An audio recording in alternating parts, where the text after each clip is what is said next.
Yusron Tabligh Channel. Para ulama, para umara, para tokoh-tokoh masyarakat, Bapak Camat yang saya muliakan, yang saya hormati, dan banyak lagi orang-orang yang nggak bisa saya sebutkan di sini. Hadirin yang dimuliakan oleh Allah Subhanahu wa Ta'ala, perlu kita ketahui bersama-sama bahwasanya manusia ini makhluk yang kecil badannya, akan tetapi besar urusannya. Tidak akan selesai ceritanya seorang manusia, hadirin yang mulia,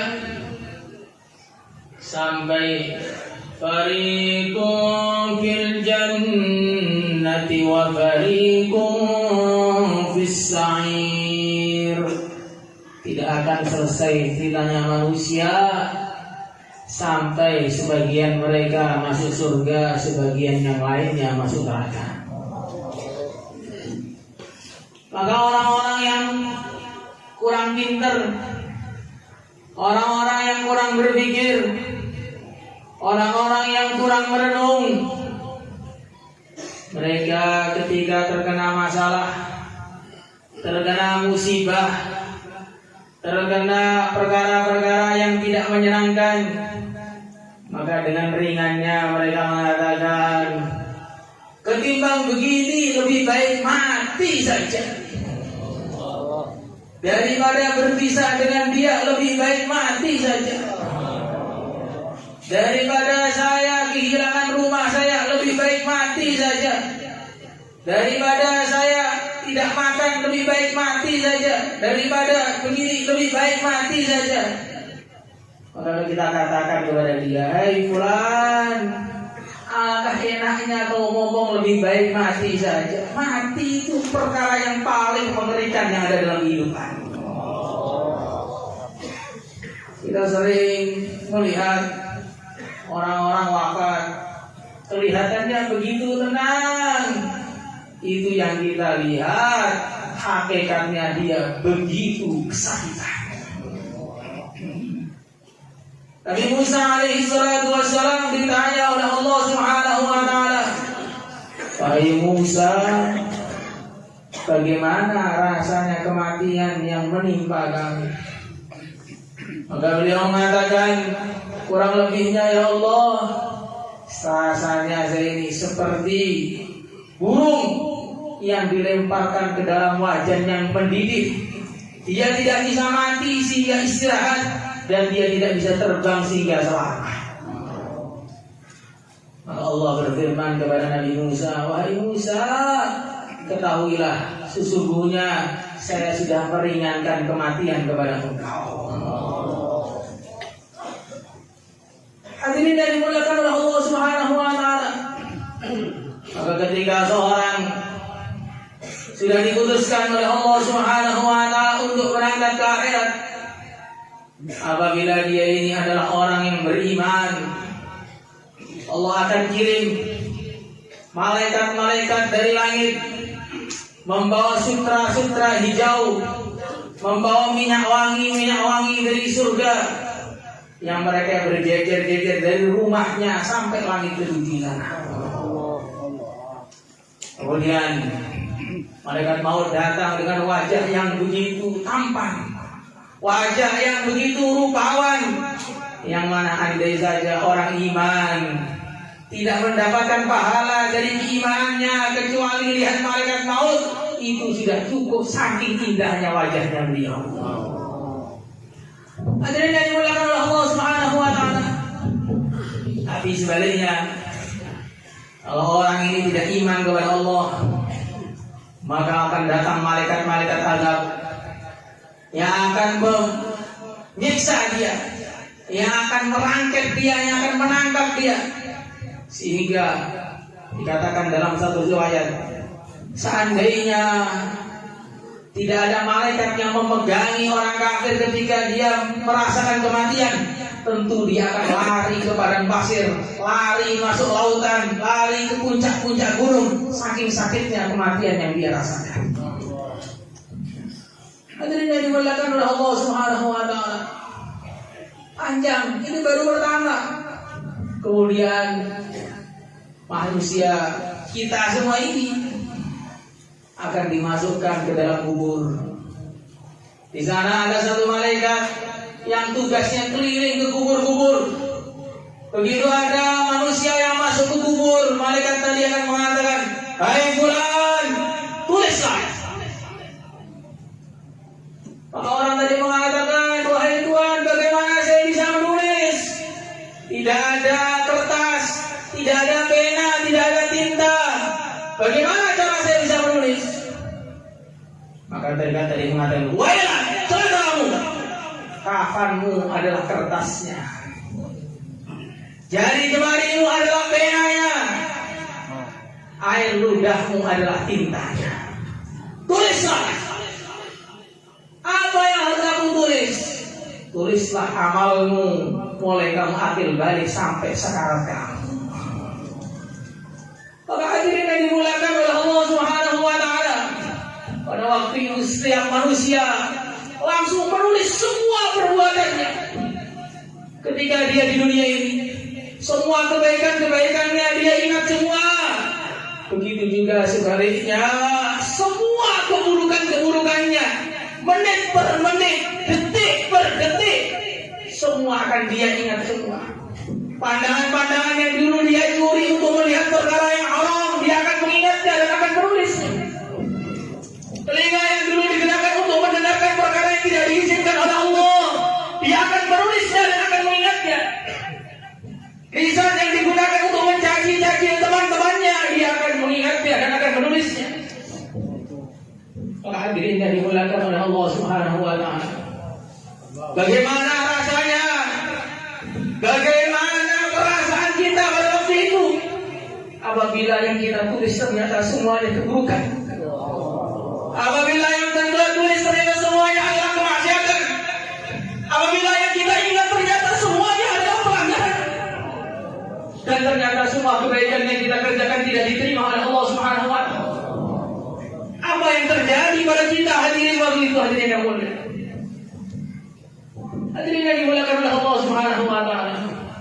Tapi alangkah senangnya, alangkah gembiranya, alangkah bahagianya apabila yang kita tulis di situ adalah sholat berjamaah di masjid. Yang kita tulis di situ menyampaikan agama dengan benar. Yang kita tulis di situ membantu fakir miskin. Yang kita tulis di situ tangisan pada waktu malam karena takut kepada Allah Subhanahu wa taala. Maka hadirin yang dimuliakan oleh Allah Subhanahu wa taala, mumpung Allah Subhanahu wa taala masih memberikan kita kesempatan untuk taubat, masih memberikan kesempatan kita untuk hidup, masih memberikan kesempatan kita untuk menghapus keburukan-keburukan kita. Bagaimana kita taubat kepada Allah, menangis kepada Allah, merengek-rengek kepada Allah. Semoga Allah sudi mengampuni kita. Hadirin yang dimuliakan oleh Allah Subhanahu wa taala, begitu hamba yang namanya manusia jadi selesai menulis amalannya, datanglah dua malaikat yang begitu mengerikan. Wajahnya hitam legam, lidahnya keluar api ketika berbicara, suaranya seperti petir yang menggelegar, berteriak, "Man rabbuka, man nabiyuka, ma dinuka, man hada alladhi ursila ilaika?" Siapa Tuhanmu? Siapa nabimu? Siapa apa agamamu? Maka pada waktu itu roh dikembalikan kepada jasadnya. Manusia pada waktu itu seakan-akan sakaratul maut, tidak bisa menggerakkan badannya, tapi sadar dan mendengar apa yang diucapkan oleh malaikat. Yang mana kalau salah satu kali saja hadirin yang mulia, malaikat ini akan memukul dengan palu yang dia pegang, yang seandainya Palu itu dipukulkan ke gunung yang paling besar yang ada di dunia, gunung itu akan hancur lebur hadirin. Kalau gunung saja hancur lebur, bagaimana dengan badan kita hadirin? Hadirin yang dimuliakan oleh Allah Subhanahu wa taala. Apabila hamba yang tadi adalah hamba yang iman, hamba yang taat kepada Allah, hamba yang takwa kepada Allah, hamba yang tunduk kepada Allah, maka dia akan menjawab dengan mudah. Wahai malaikat, wa man rabbukuma? Wa man alladhi wakkalakuma alayya? Diganti ditanya, "Hei malaikat, siapa Tuhan kalian berdua? Siapa yang menyuruh kalian berdua datang kepada saya?" Maka malaikatnya pun ganti mengatakan, "Kamu benar." Maka kuburnya aslinya gelap gulita diganti menjadi kubah-kubah yang bercahaya. Allah. Tapi sebaliknya hadirin yang mulia, apabila orang ini imannya tidak benar, amalnya tidak benar, hari-hari tidak pernah ingat kepada Allah, hari-harinya tidak pernah mengamalkan sunnahnya Rasulullah Sallallahu Alaihi Wasallam, hari-harinya jauh dari amalan Islam, maka dia hanya mengatakan, aku tidak tahu, aku tidak tahu, dan kubur pun seketika menghimpit dia sampai tulang rusuknya berserakan. Hadirin yang dimuliakan oleh Allah Subhanahu wa taala. Maka selesai malaikat itu pergi, maka orang-orang yang iman akan ditampakkan nikmat surganya, dan orang-orang yang tidak iman akan ditampakkan siksa yang disediakan oleh Allah dunia. Bukan selesai sampai situ hadirin yang mulia.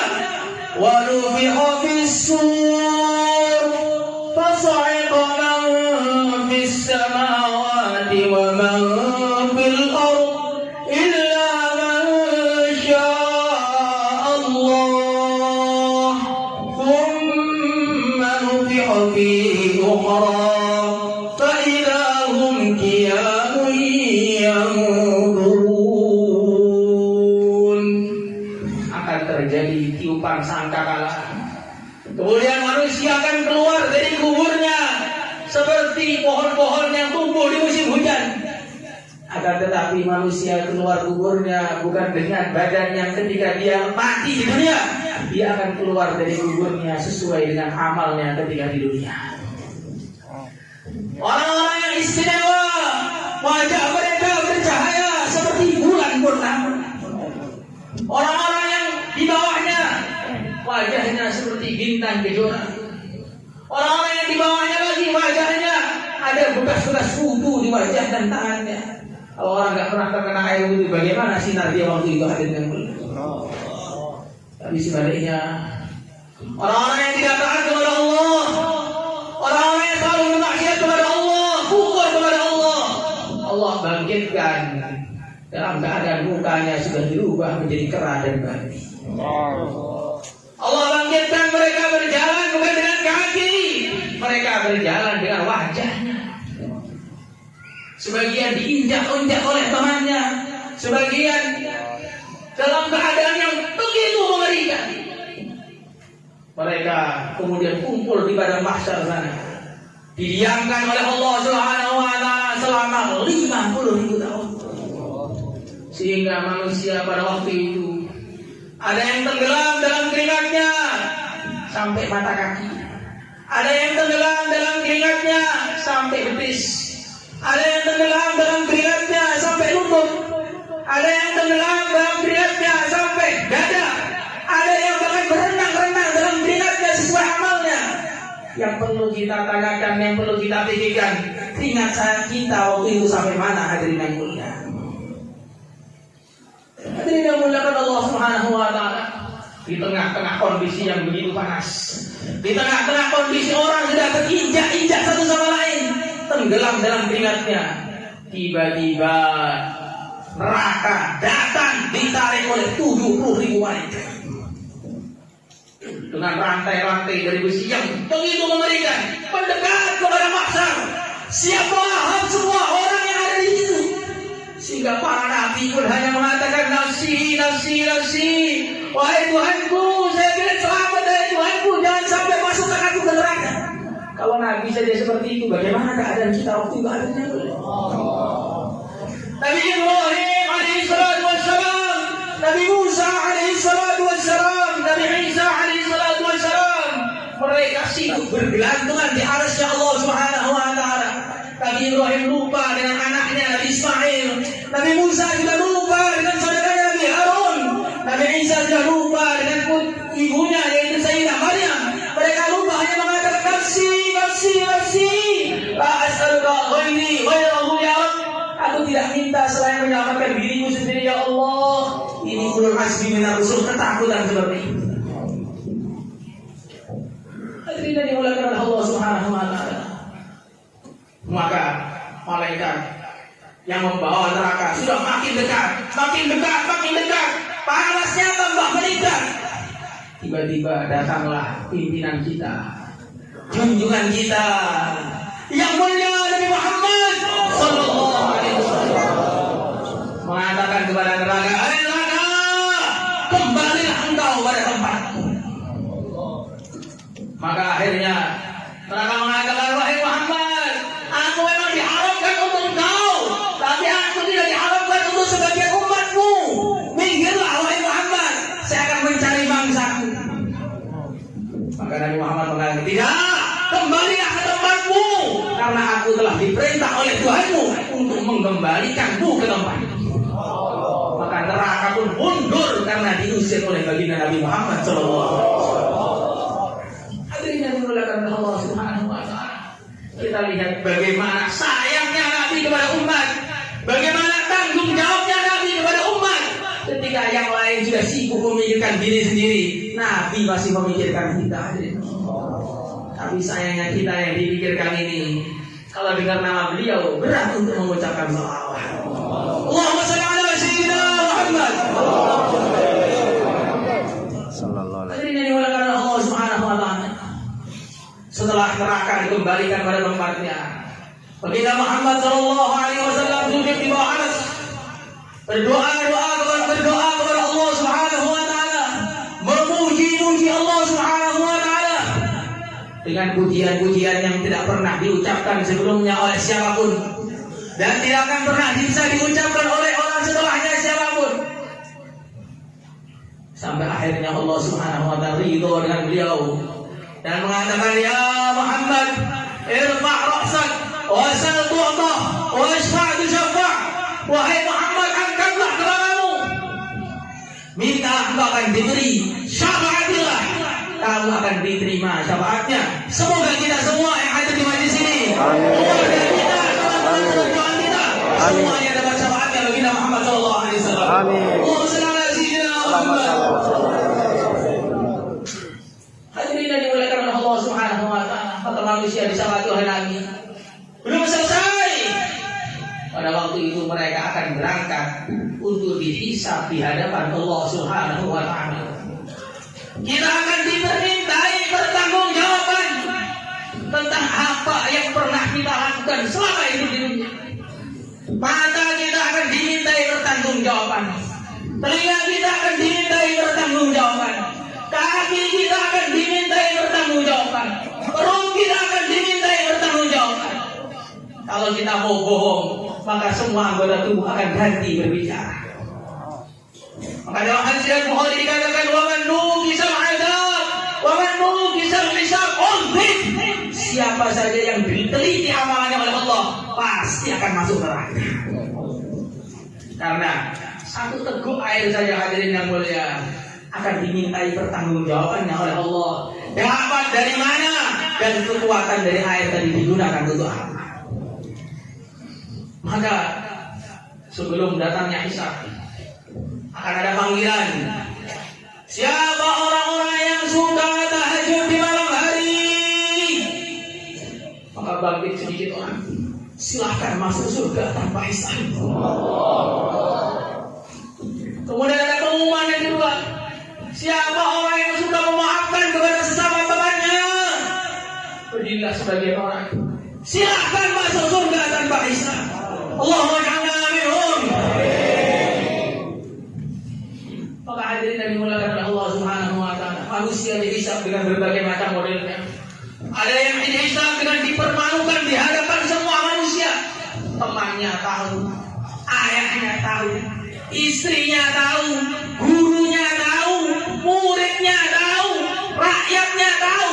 Kedok apa yang dia lakukan selama di dunia ini. Saking malunya dia, hadirin yang mulia, sampai dia menggigit jarinya sendiri, menggigit tangannya sampai habis dimakan tangannya. Ya Allah, jangan permalukan aku ya Allah. Kirimlah aku walaupun ke neraka ya Allah, katanya. Saking malunya karena para nabi melihat dia, baginda Nabi Muhammad melihat dia, ayahnya melihat dia, orang-orang yang dulu bersama dia melihat dia, orang yang dulu mengagung-agungkannya melihat dia. Oh, ternyata kamu ini bajingan. Oh, ternyata kamu ini orang keparat. Oh, ternyata kamu ini orang bangsat. Kami semua tertipu dengan engkau. Tapi sebaliknya, hamba yang dicintai oleh Allah, hamba yang dulu ketika di dunia tidak pernah membongkar aib saudaranya, hamba yang dulu ketika tahu keburukan temannya tidak diungkapkan kemana-mana, tidak diungkapkan ke media sosial, tidak diungkapkan di Facebook, di WhatsApp dan sebagainya. Maka ketika dia masuk ke dalam Islam, Allah kasih tutup. Yang di luar karena melihat seakan-akan dia hanya sujud saja. Padahal Allah Subhanahu wa taala, kau pernah berbuat dosa ini, kau pernah berbuat dosa ini. Betul ya Allah, betul ya Allah, betul ya Allah. Maka terakhir ketika dia sudah merasa mau celaka, Allah berfirman, dulu saya tutupi kesalahanmu ketika di dunia, sekarang saya ampuni kamu ketika di akhirat. Kenapa bisa seperti ini hadirin yang mulia? Karena dulu dia tidak suka mengolok-olok temannya, tidak suka mempermalukan temannya, tidak suka membongkar aib saudaranya. Maka Allah akan tutupi aibnya di dunia, dan ketika dia sangat butuh ketika di akhirat. Hadirin yang dimuliakan Allah Subhanahu wa taala, setelah itu, setelah Islam, manusia akan datang ketimbangan amal. Akan ditimbang semua amalan kita satu persatu. Satu sholat dengan satu maksiat juga akan ditimbang.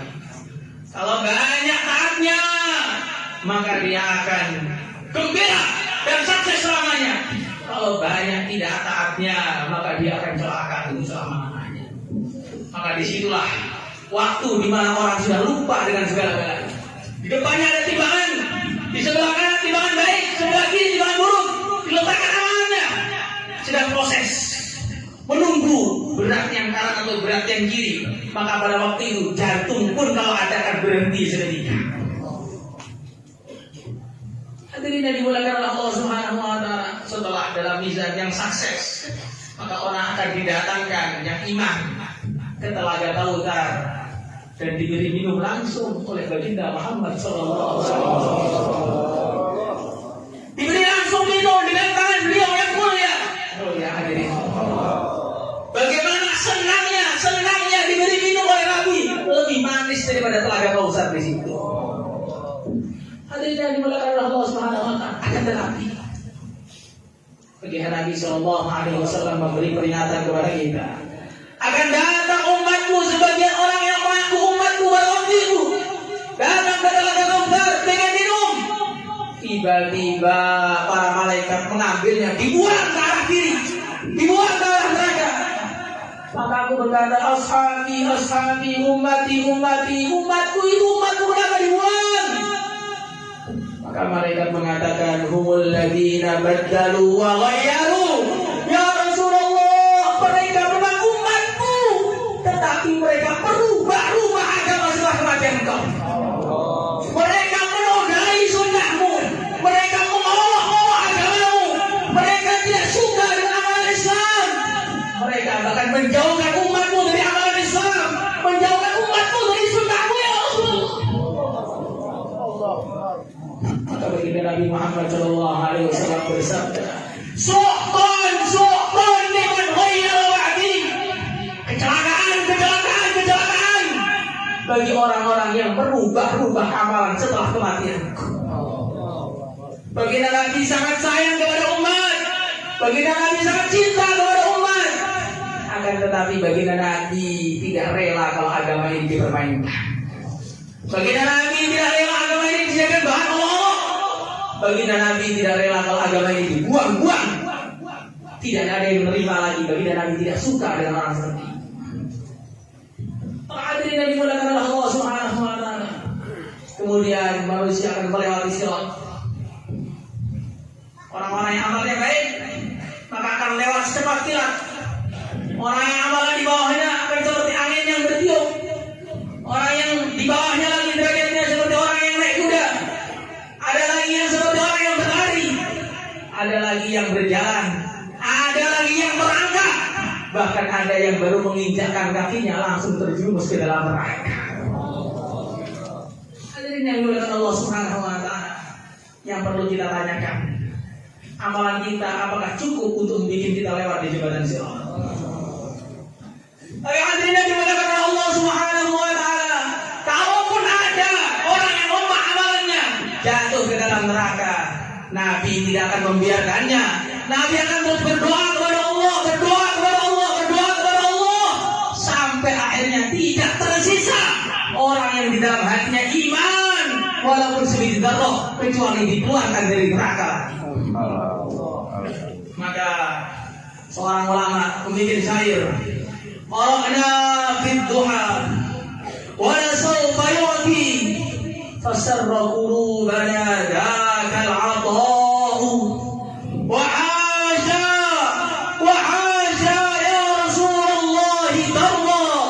wafina man yu'adzabu aw yusa'u. Kami membaca ya Rasulullah dalam surat Ad-Duha, wa sawfa yu'tika rabbuka fatarda. Tuhanmu akan memberi engkau sampai engkau puas. Dan kami yakin ya Rasulullah, kami yakin wahai junjungan kami yakin wahai pimpinan kami, bahwa engkau tidak akan ridho sedangkan kami masih tersisa di neraka ya Rasulullah. Maka kita harus cinta kepada Nabi melebihi kepada semua orang yang ada di dunia ini. Semuanya tadi.